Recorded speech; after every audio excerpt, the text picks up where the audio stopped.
Four. Good evening, good evening, good evening. Welcome to Momentum Chat. I am Majida Bay, your financial conductor, and I'm joined by John Epting, life and financial strategist, and your best friend. You good ready? stuff. Absolutely, absolutely. Man, you definitely want to share this, like it, let a friend know because for the rest of this year, we are going to be talking about the ABCs of wealth, right? We're going to have an ABCs of wealth series. So every week we're going to have a new topic related to that. So grab a friend, get your notebook, and we'll be getting started in just a moment. Yep.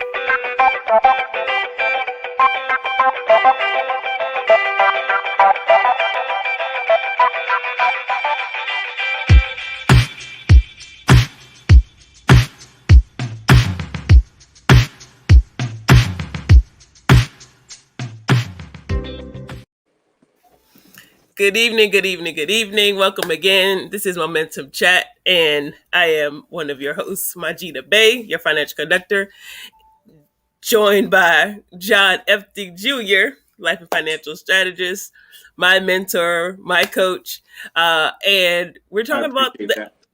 the ABCs of wealth. So first, before we get into the topic, how are you doing, John? I'm How doing was your holiday weekend? relaxing, relaxing. But I've kind of structured my life to be that way, especially over the last 2 years. Mm, It almost looks like I still work and I still work pretty hard. I think, but I don't do time management. I do priority management. I So like even that. with all the clients that I have, all the people I serve in the different areas of my life, I still take a lot of time for me, a lot of time for my wife and daughter. So, and I'm telling you this not to brag. I'm really telling the audience this so you can structure your life in a way. It almost looks like I'm semi-retired. Actually, my wife jokes me that I'm semi-retired, but I was blessed to be introduced to a business that provide that kind of lifestyle 20 years ago, Mm-hmm. and I've done this for 20 years, and so you're coming in on the middle of the movie, but um, but over my 20 years, I worked hard so I could have some levels of freedom. Now I'm nowhere Yeah. near where I would like to be, where I believe God is taking me, but yeah. So I spent most of the day with my wife and daughter. Took my daughter shopping. She wanted shorts, so really it was my wife and I just wandering around the mall while she was around wherever she was, and then we ate lunch, and then we took her to work, and then I had a 5 o'clock appointment to see a client. I'm handling some paperwork for some business I closed last month to help some families move some money around and get that money to grow better. But Nice. yeah, so I had a relaxing weekend. I got a lot of invites in my business. In my business, if you're good at what you do, you get invited to a lot of cookouts and stuff. And the Yeah. average advisor, the average strategist, if you will, would try to go to all of them because it could create new business. Mm-hmm. I'm not him. I don't. I don't care about that. So I strategically pick who cookout I'll go to, Mm-hmm. and it's normally the ones I don't have to do as much thinking. I like I'm that. just telling the Yeah. truth. I mean, and the good thing is my the families I serve, they're not just clients, they're friends, Mm-hmm. and they understand that. They understand I need downtime. I need to in order for me to be good for them. I need downtime, right? So I'm always on, but I'm not always on. Yeah, so it was fun. I had a great weekend. Got to hang out with some friends I hadn't hung out with in a while. Really cool time. Spent some time in the pool. I think my tan got a little better. But forget about me, Majida. How was your weekend? I know your daughter had a birthday. She did. She did. Oh my goodness. She's 7 now. My oldest daughter Yeah, your turned oldest. 7. Yeah, she turned 7, and she was super geeked about like her birthday. Right. Uh, but she had to learn some lessons this weekend as well. Along with that, I learned one too that I worked way too entirely too hard for. Right, mine was not relaxing. Right, it was like cleaning up and setting up and moving things. I'm sore from this weekend. Like I am between setting up for a party, hosting the party, and then going to King's Dominion yesterday. Yeah, I am. I need to Yeah. recover. So I Yeah, remember but when my babies were that little, so I totally get it. You yeah, need yeah. vacation from the holiday. Right, right, right. And so she enjoyed, some parts of it, but she did have some tough life lessons to learn Yeah. about who you invite to your party, Some Ah. so she wanted the day to be about her, but some of her acquaintances didn't necessarily feel the same way. They made it a Mm, little bit more about them. So she was a little disturbed by that because she's pretty easygoing. She go along to get along, but for her day, she wanted to be about her. Right, like the rest of the year. Look, I'm thoughtful. I'm considerate. I think about other people. Can I get one day, a couple right. days to celebrate me? So, Man. uh, Hey, I'll be 50 this year, and I could say I'm still learning that too. mm-hmm, I'm a little bit more skilled at it. I've had 50 years to practice, but I'm still figuring that out too. And here's the yeah, funny: it's probably people walking around who think they're my friend. Right? That's a deep word, friend, when really they're an acquaintance. yeah, And I'm gonna be honest. I leave that for them to figure out. I don't leave it. I don't leave it. It's actually not that hard. If I text you every once in a while, if I text you, I made the first move to text you, call you, and maybe solicit a hangout with you. You're probably a friend. mm, It's not that hard to figure out. Matter of fact, my wife had to figure out the opposite way. She realized certain people weren't her friend because they're never the ones that call, reach out.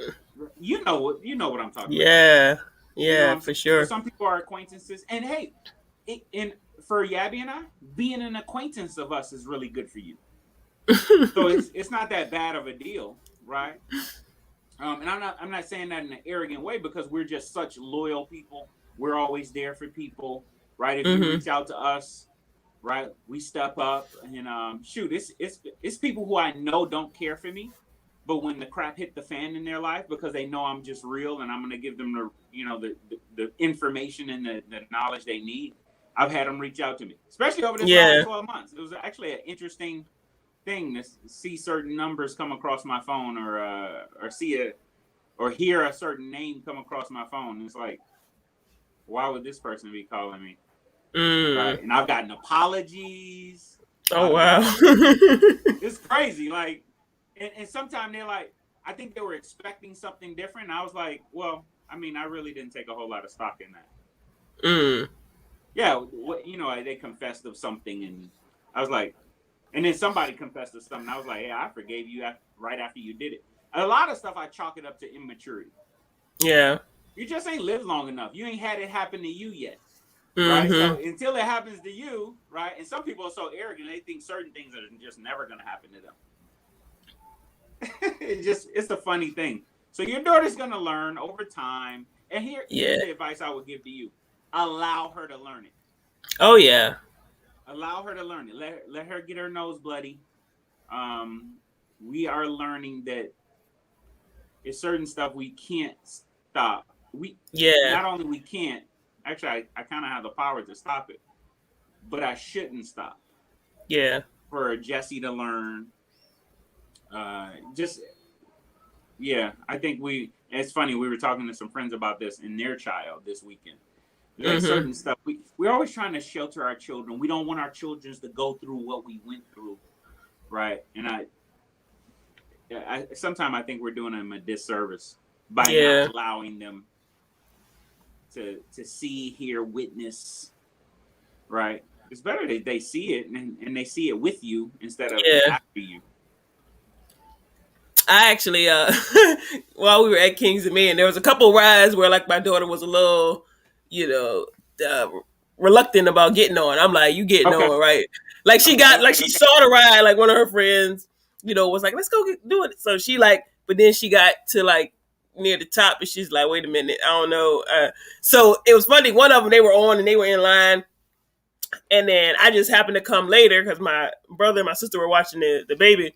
So I had to cut up later up the steps, and while I'm on the steps, I see my daughter coming down, And she's telling, I'm scared. I'm not. I'm like, oh no, you ain't giving up. So I made her stand. She was like, well, let me go try to get my spot back. Right after I convinced her to go, but the whole way back up, she was just like, oh, I don't want to do it. Just.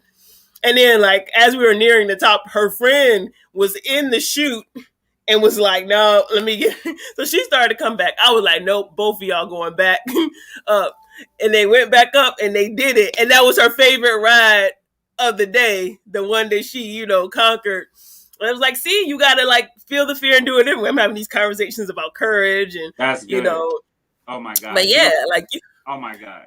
You got to go through it. Yeah. The level of wisdom in that, in what you just said, and not just for children, but in even us.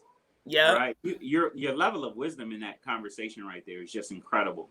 And it reminds me of a Red Table Talk. I don't know if you've heard of Red Table Talk. Yeah. Right. So this particular, I don't watch many of them. My wife watches them. Right. But my wife sent one of them to me, and it wasn't Jada and Grammy and the little girl at all. It was Will Smith and Kevin Hart.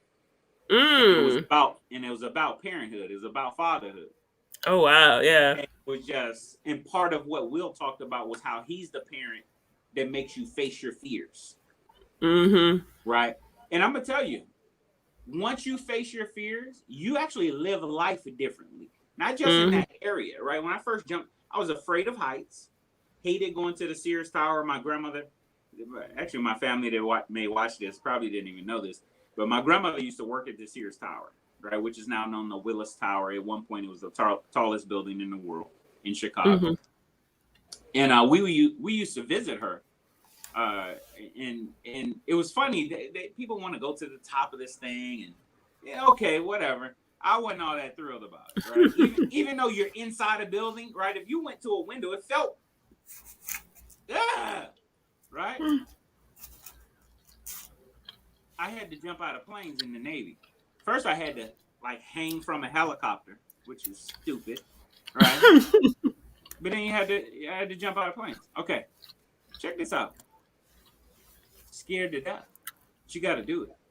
Yep. Live life after that. Live life totally different. Yeah. Yeah. I can't name 5 things that I'm afraid of. I can't name 5 things. And even if it was the 5, none of them are death. None of them are death.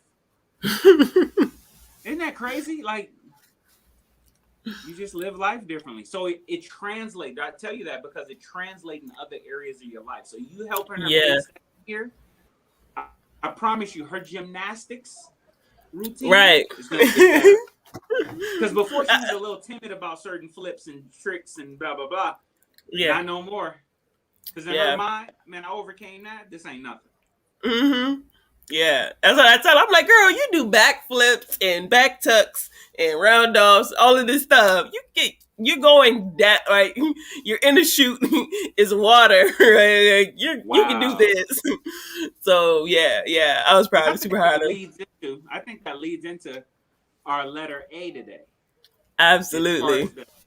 The ABCs of building wealth. I believe it leads into it for real. Very much so, very much so. So for those that don't know, if you're just joining, just tuning in, we are talking about the ABCs of wealth. We're going to do a series for the rest of this year. And today's week 1.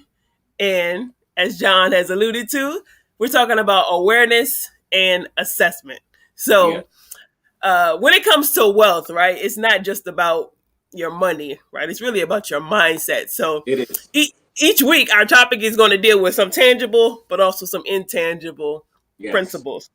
So awareness and assessment. So let's start with that. How would you define, well, I'm not going to say define it, awareness in your finances? All right, I'm actually share something from my favorite guy, Jim Rohn. I was actually listening. Know it was going to be from Jim Rohn. Everybody who's ever watched the show knew it was You should know. You should know. I'm telling you, man. If you have never listened to Jim Rohn, you got to listen to him because I love his philosophy. It's just very simple. It's easy to understand, right? Yeah. And he said that that's what was really impactful for him when he was learning from his mentor Earl Schoaf. Was that he said if it was complex, like he never would have got it. But it was just simple concepts that like anybody could share. And so he said, this was a speech that he did. He was talking about financial independence, and one of the things that he shared was he was just like, first you gotta figure out where you are, right? So make a list of your assets, make a list of your liabilities, or if you don't have any businesses, right? Make a list of your income, make a list of your expenses, and Mm-hmm. said, and then take a picture of it. And that's called the truth, right? And so starting there, are you aware of what's coming in and what's going out? Right? Mm-hmm. That's a starting place, right? So Very when good it start. comes to awareness, John, share from your experience and working with clients and things like that. How does awareness, we'll talk about awareness first and then we'll get into assessment. How does awareness help you in assessing a client and helping them to move forward? Absolutely. Hey, for me, matter of fact, forget the clients for a moment. Let's just start with me. 21 years ago, in the year 2000, when I first got introduced to financial services, and they sat down with me and helped me get my own financial stuff in order, it was my awareness that woke me up. It was my awareness that helped me see that I needed help. See, I thought I was doing okay, right? Now, here's the funny thing. No, there was no facts that I was doing okay, right? That's unaware. Yeah. Right? Yeah. There was no facts, right? Everybody's, oh, I'm doing good, or I'm good at money, or I've heard, man, I've heard it all now over 20 No years, supporting evidence right? though. But there's no supporting documents, not enough evidence in the court of law to convict them of that statement being true. Yet people have these ideas, right? Oh, I'm gonna retire in 5 years, but they have no money saved. Right, Mm, I hear all kind of types of things. Right, they're 60 years old. I think I'm gonna just work 4 or 5 more years. Right, their expenses are $3,500 and their Social Security is going to be 11. mm, I don't know where they get this stuff, right? But that's unaware, right? yeah. But a young man sat down with me and showed me, look, from my own information though. I Mm, provided the information. He just almost like put a flashlight on it for me to see it. He brought awareness. I was eating out $600 to $800 a month mm, and didn't know it. And let me tell you why I didn't know it. $3 here, $4 here, $7 here, a couple dollars in the vending machine here adds up. yep. And the average person is spending $21 to $29 a day on crap, Mm, just stuff. Just they can't even trace it back to where it was, right? For me, a lot of it was from my card, especially nowadays. People were right the vending machine. Most people forget about the vending machine, what they are doing, what they're the dollar they put in, and they forget about that, right? So think about it. If you spent $4 a day in a vending machine, are you aware that you're doing that? You don't even realize it. But if you yep. swipe a card or something like that, right? And some of the people who are the biggest violators are people who carry cash because they Mm-hmm. don't track it. If you're swiping your card in a vending machine, if you're swiping your card at Wawa, 7-Eleven, if you open up your bank statement, you can see it, Yep. right? If you open up your, and some people, here's the big one, people are using credit cards, Mm, right? They don't look at the credit card actual statement. They just pay a payment. yeah. Does that make sense? So, Absolutely. so it's no awareness, right? But once I got aware, it woke me up, right? So some of my clients, I have them in programs and in apps on their phones and stuff like that to help them bring awareness. And every time, almost every time, they don't want to do it. But after they do it, they're thanking me. Mm, They're like, "Oh my gosh, and because you're aware, you act differently." For yep. example, when you know you're sick, when you know you're pre-diabetic, right? The maturest of us, not children, the maturest of us start making adjustments in our Yeah. diet. That makes sense? That's just what I remember. I said a few sessions ago, right? A few talks ago. Children do what feels good. Mm, Adults devise a strategy and take action, right? that's But good. it starts with awareness, and that awareness saved my life. And then, of course, I've been able to kind of use the exact same strategy a young man used for me.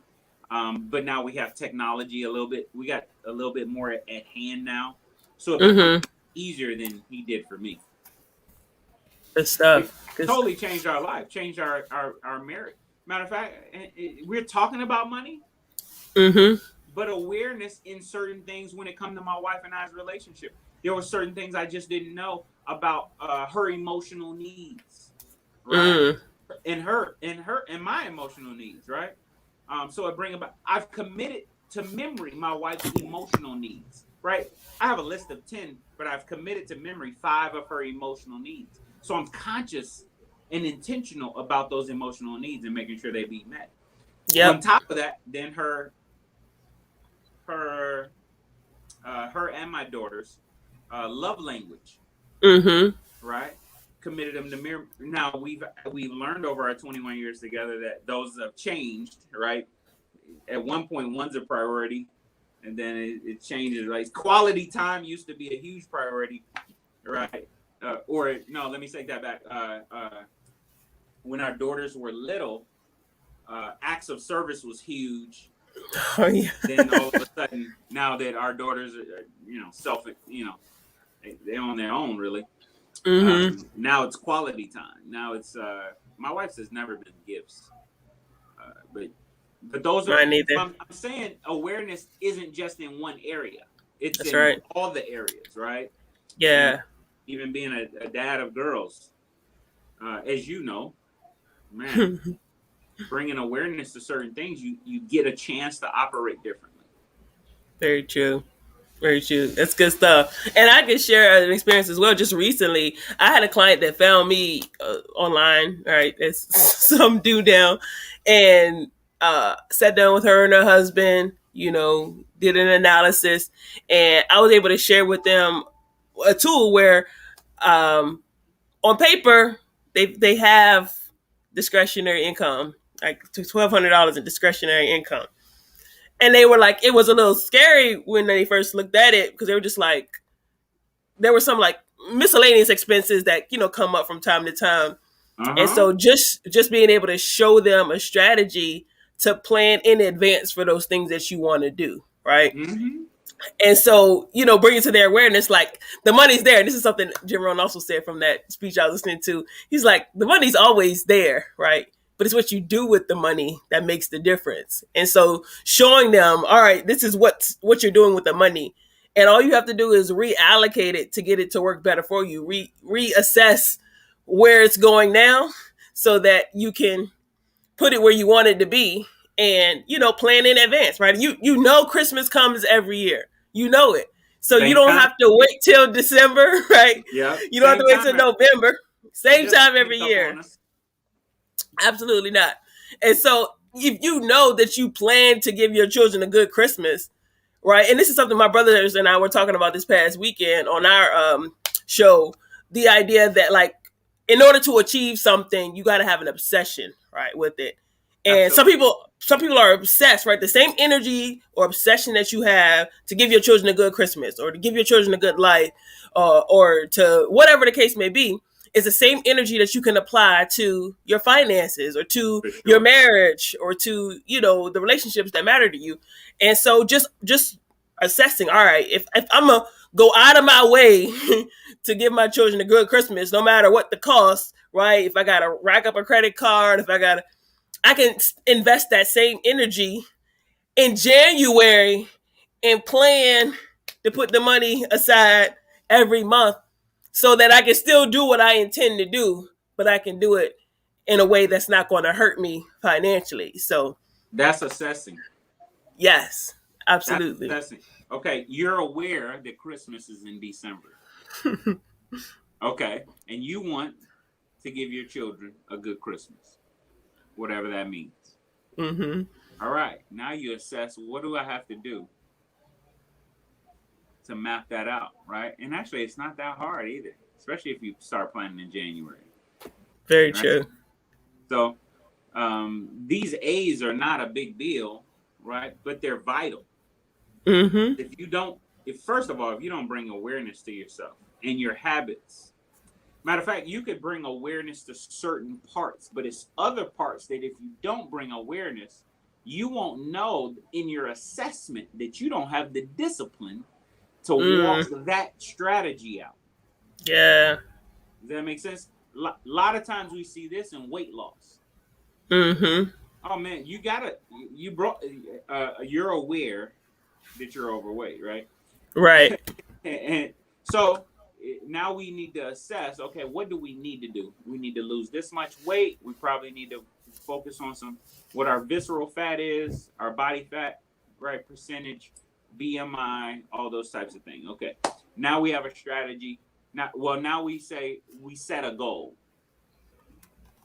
I don't know. You want to lose 40 pounds, right? I believe, let's say somebody's 100 pounds overweight. Mm-hmm. Believe it or not, it's not as hard as people would think it is to lose 100 pounds in a year. It's not that hard. Mm-mm. Do the math. 100 pounds divided by 12 months. Even if it's 10 months, it's only 10 pounds a month, right? You're gonna lose 20 to 30 of it just cutting out sugar Mm.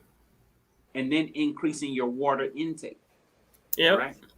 But here's the problem: do you have in you the discipline or the Yeah. reasons? Like I said last week, the reasons. What's driving you to get to these goals? So same thing when it comes to finances and building wealth, and right? What's driving you? Yeah. Right? Hopefully, it's not people outside of your family, right? Like Mm. trying to prove somebody wrong or show off, if you will. I think that stuff is kind of short lived. Those are negotiables, I would say, right? You got to figure out some non-negotiables. Mm-hmm. Yeah, my non-negotiables are my wife and my daughter. Yeah. Providing a life for them, us having our freedom, us being able to do what we want to do. It's fun to go to the mall with my daughter and just give her one of the cards and hey, that's what you do. My daughter would love that. And here's the cool thing. Let me brag on her a little bit, right? Mm-hmm. So Jesse's such an independent kid, right? We give her a card, right? Tell her what her budget is, whatever it is, right? Mm-hmm. She came back and hadn't dented it. Like you walked around this whole mall, you couldn't find nothing. Like you got a card, you could just go. And she didn't break the like didn't even, she didn't spend. I don't think she spent 10% of the budget, Oh wow. which is crazy in a mall. It's not even hard to do that. Like she could have went in a Foot Locker and broke at least 10% of the budget, right? Nope, sure didn't.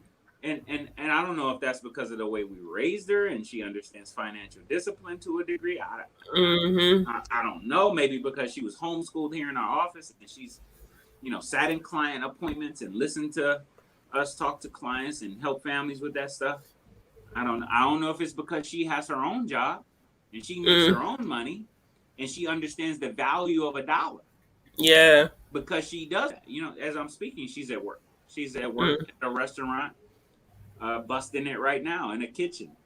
I don't know. I don't know if it's any of those things, right? But it's pretty cool to have a kid like that, right? But Yeah. she's aware. Oh, and we've never, that I know of, we've never tried to hide any financial challenge. Not really no financial challenge, but in her 16 years with us, but we've never tried to hide. We've never tried to hide from her what things cost, right? The sacrifice that's made for those things to happen, right? Mm-hmm. We're not an overcompensating family either. Like because I wasn't there in certain years, I don't try to like, oh my God, I gotta do this for her and she gotta go to Busch Garden. No, that's part of life to me. That's and Yeah. I want her to teach it because she's gonna get married one day and she's not gonna be where we are starting out. Mm-hmm. Her and her husband gonna have to bust it. Her and her husband gonna have to figure that deal out, right? They're Yep. gonna have to, right? And I want her to already kind of know what that's like. You're already, hey, this is just what it is, Yep. right? And if we discipline ourselves and make some sacrifice and right, do the right things, invest properly, right? Live like no one else. One day we get to live like no one else, right? Life But is sweet. all that has to do with awareness and assessment and kind of knowing what that looks like. And my clients are just lucky to have me. I'm a different set of eyes. Mm-hmm. I can see into the future. I can see what they. I can contemplate things they're not thinking about Yep. that I know is coming. Mm-hmm.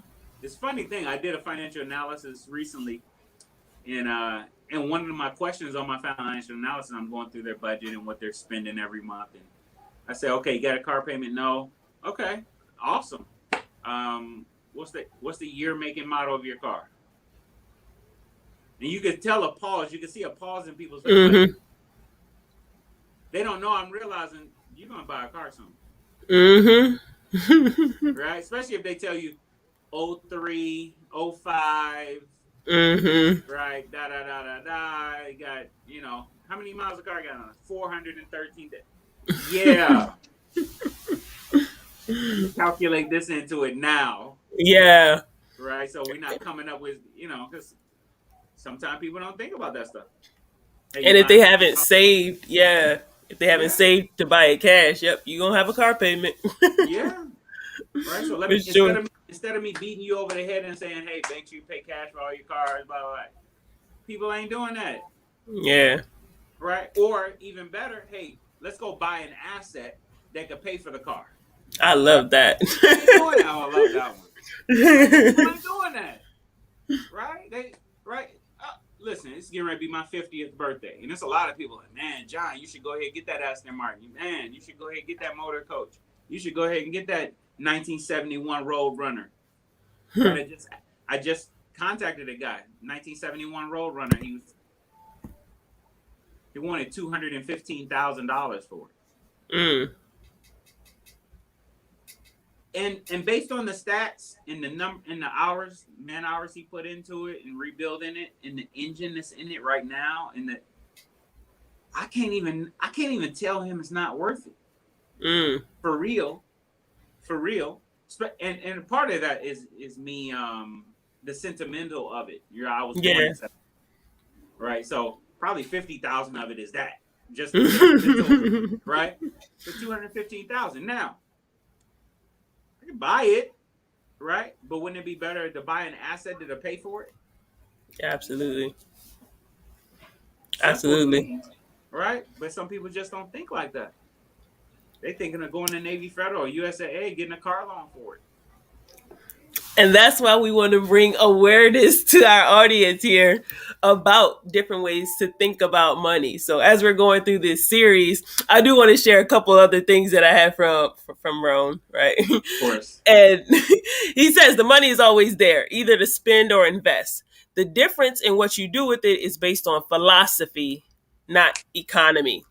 It's not the state of America's economy. It's your philosophy that makes the difference. And so I wanted to share that because, that kind of jumped out of the page as I was listening to it, or jumped out. So I had to take note on it. Because we always think, oh, it's the economy. Oh, it's my employer. Oh, it's right. It's always something else besides the way that you think about money. And Mm-hmm. so your awareness about how you see things is going to impact how you build wealth or whether you build wealth at all. Yeah. And something that you said earlier about how people's the way that people think about things. I was listening to our guy Jamal King on the podcast from last week, and he spoke about, oftentimes we want things, right? People want a change in their finances, right? Yeah. And Me we've heard too. before, for things to change, you have to change, right? And I've seen that little meme where they got the crowd of people, and they were like, "How many people want change?" And everybody raises their hand. And how many people want to change? And nobody raises their hand, right?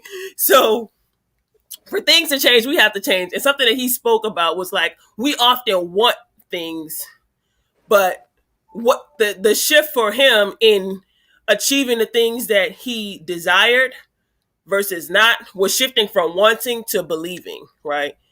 A lot of people Uh, want a better okay. finance or financial outcome, but they don't necessarily believe that it's possible, right? Yeah. They don't believe that, they're going to get to the other side of money. They don't, right? And so what Uh helped so me, what so what helped you're me saying is okay, go ahead. I want to hear this. Well, no, really what helped me, I was sharing when you sat down with me and showed me in black and white on paper, this is where you are, right? And to go from where you are to where you want to be, you have to do something different, right? And doing something different for me meant, all right, let me cut the cable, let me cut some things so I can free up the money to start to get the money to work for me. And once But I made that shift, go ahead, John. you were mature enough.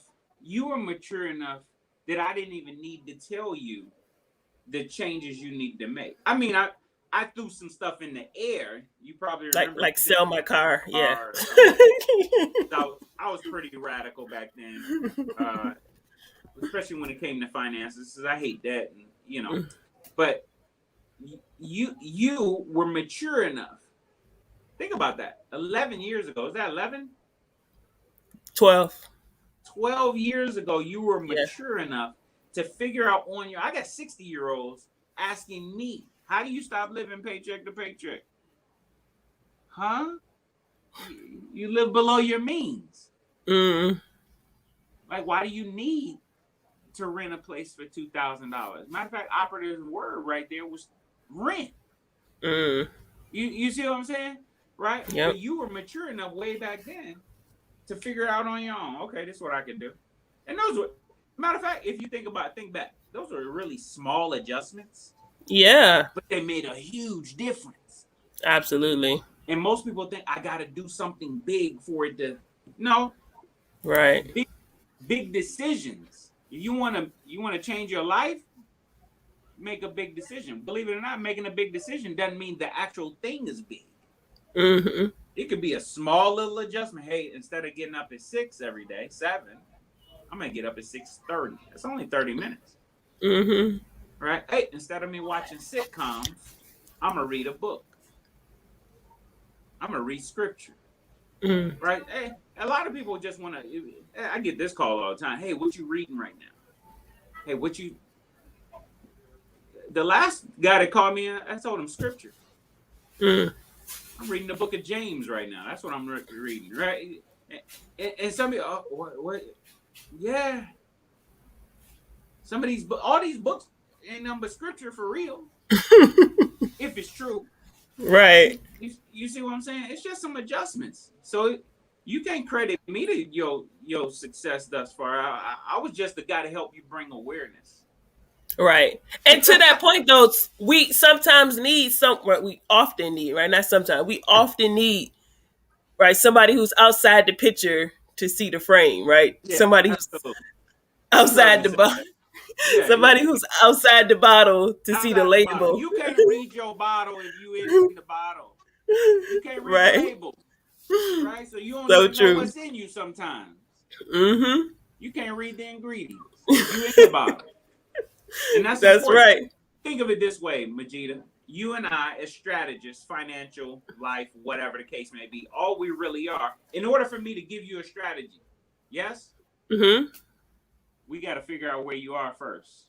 Yep. Awareness, right? Yeah. If I pull up my GPS right now, I go in my car and pull up my GPS. First thing it's gonna ask me is where am I?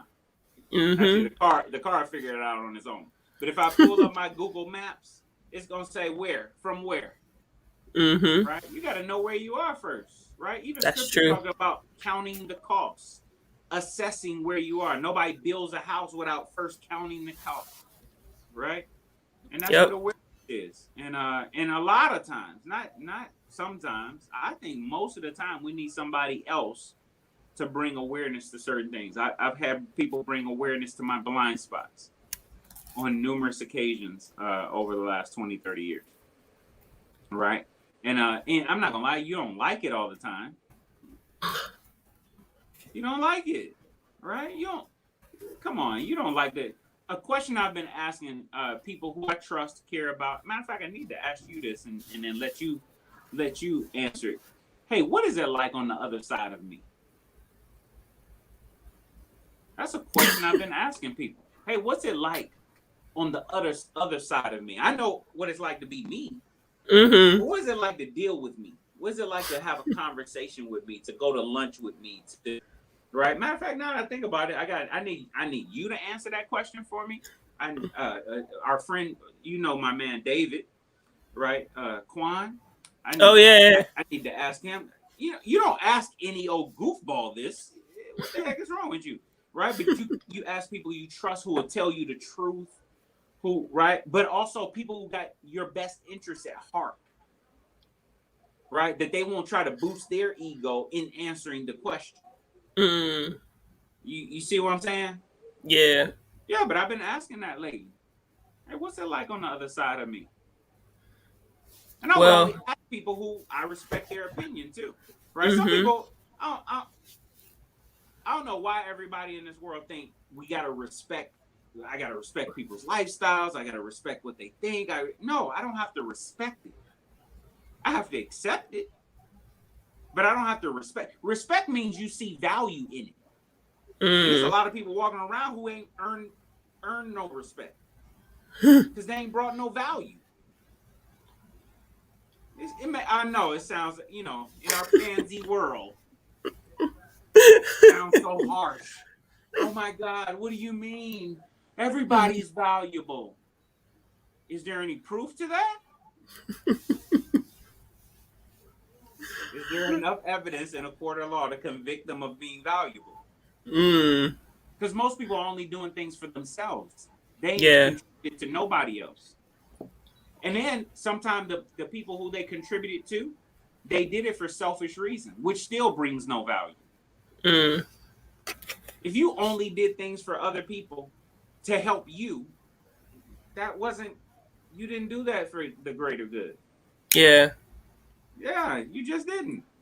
Right? Now, here's a cool thing. If you're hearing this, listening to this, right, watching this, and you figured out, I've brought awareness that that's you. Okay. Now you got a chance to change it. Mm. But if I never brought awareness to you, if I never said it, yep, I pissed you off in saying it. I know. Right? But but now you got a shot. Yeah. Now you got a Did you chance. to that? I was going to ask, did you want me to answer that question? Because I got to answer for you. No, not on here. That's a Okay. private Okay. conversation. What are you doing? I mean, hey, we've been going strong for 13 years now, John. I've known you 13, but yeah, I became a client 12 years ago. So True. I obviously, see value, or we wouldn't be having this conversation. I don't necessarily engage in conversations that aren't meaningful or True. add Yeah, you value. So, actually, yeah, you don't at all. Like if it ain't no value, you I- leave. Like, so no, that's been good. That's been good. So we've been talking about the ABCs of wealth. This is going to be our series through the end of 2021. And this is week one. And we've been yeah, talking about awareness and assessment.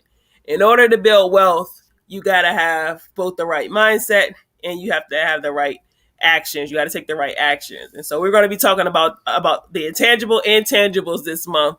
And today we've been talking about being aware of where you are and then taking action by assessing what you need to do to get from where you are to where it is you want to be. And so I want you all to stay tuned. Let friends know, right? This is going to be going through the end of the year. So every Tuesday at 7 p.m., we'll be getting on here. And our next topic, right, for week two, we're going to be talking about the B's of wealth. yeah. And I'm titling it now, right? I'm doing it a whole week in advance so y'all can prepare. But it's going Go to be ahead called if you want to. budgeting your behavior, right? So Whoa. the budget is the tangible part. The behavior, right, is the intangible. And I actually reached out to a good friend of ours, Miss Alethea Johnston. I wanted to invite her on, but unfortunately, she's not going to be able to make it. She has Bible study on Tuesdays, so we'll have to do like a not a sneak preview or a Maybe special we'll edition. record her. We can record Yeah, her maybe we can do that. Yeah, and then have her on that way. But that lady is remarkable. She knows how to communicate that and help people see it in a different way. But the big part I think she's good at is the behavior part. absolutely. She's one Um, of the best. yeah, just a great lady, and it's been a blessing to actually we've been on a couple of these platforms and spoke together. So it's been a blessing. I know you've gained much knowledge and respect for it too. So Yeah, she's been able to help me with the behavior apart, but she helped me to become more aware about my money. She calls it money habitude, right? My habitude when it came to money. And so we're going to be talking about how you can budget for your behavior. If you know or are aware of certain things about yourself, you can actually budget for it. There's things that's that you true. can do to plan for how you behave. And Yeah, actually this month with my accountability group that I'm a part of. This month we're talking about time. What is it? Time management, right? This month's topic is time management, and that was one of the things that was shared this morning on the call was um, predicting. How did he say? When you can predict, I'm not even going to try to guess what he said. I'm gonna just pull it up because I have the notes. But he talked about predicting your where is it? He says the thing about routines is that they don't require us to predict how we will feel in the future, but that's true. instead ask us to determine how we'll act despite how we might feel. There's real strength in that.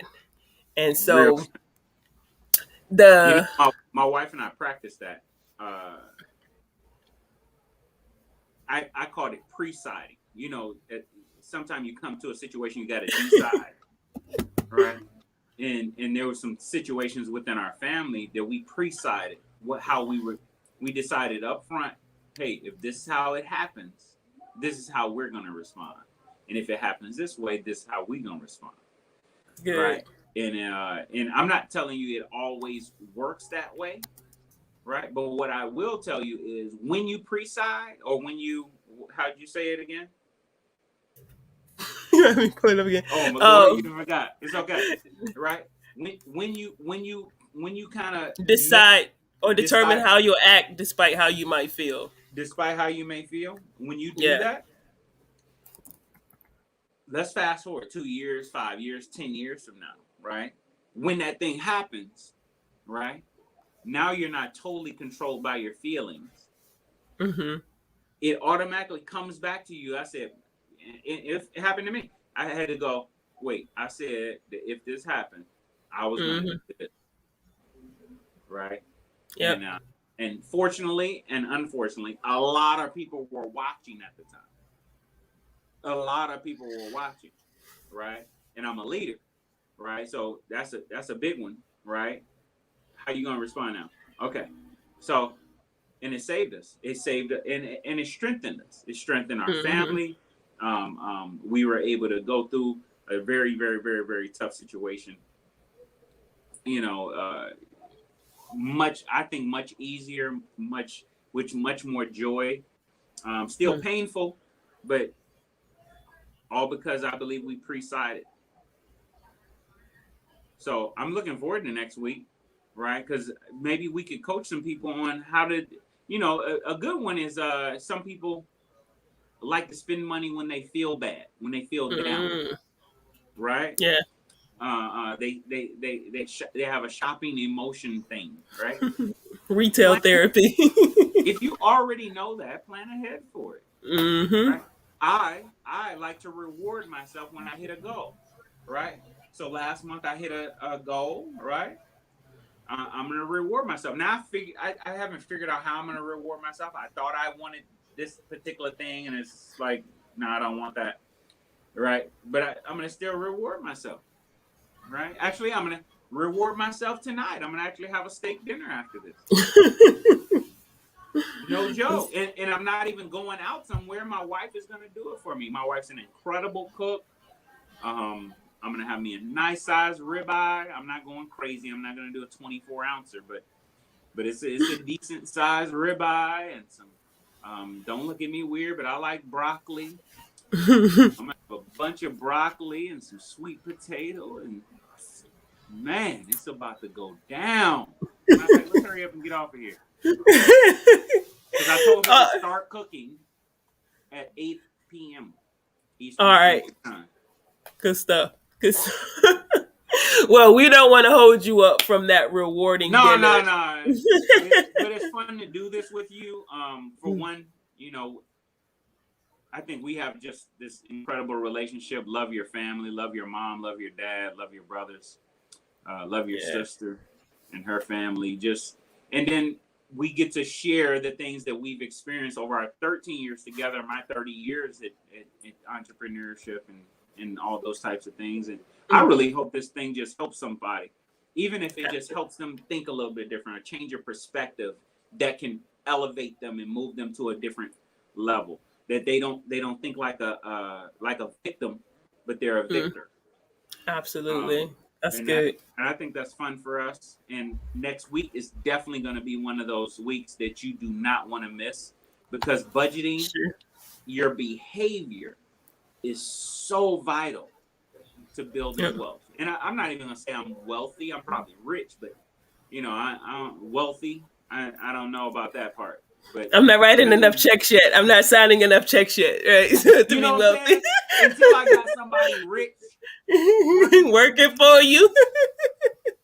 then I'll say, We working on it, John. We and I working can't on wait it. for that day. I can't wait for that day when I got, 10, 12, 30 people, right? That, we're paying them, you know, really ignorant money. For And that's going to sure. be fun. That's going to be so much fun. I can't wait to have my own plane and be paying Mm. some pilot X hundreds of thousands of dollars a year just to be standing by for when my wife and I want to go to Belize. That's going to be so cool. I love it. I love it. Well, I like to yes. drive, so I don't think I'm going to ever have a driver.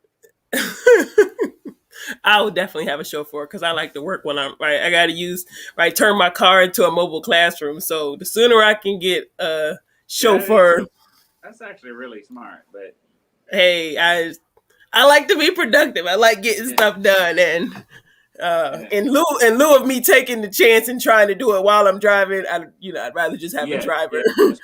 Let's just have a driver. We'll get you a Sprinter van. We'll outfit it with Wi-Fi and all that stuff, and then you can don't Uh, drive. We'll get somebody else to drive for you. I'm loving it. I'm loving it. So, hey, listen, thank you all for tuning in today. Hopefully, you got some value out of the conversation. Even if we just helped one, hey, share this with a friend, share with your family, and definitely tune in next week as we talk about budgeting your behavior, how you decide in advance. So, this has been Momentum Chat with John Epting, your life and financial strategist, and my G to B, your financial conductor. We will see you all next week. See you next week, guys. Make a difference.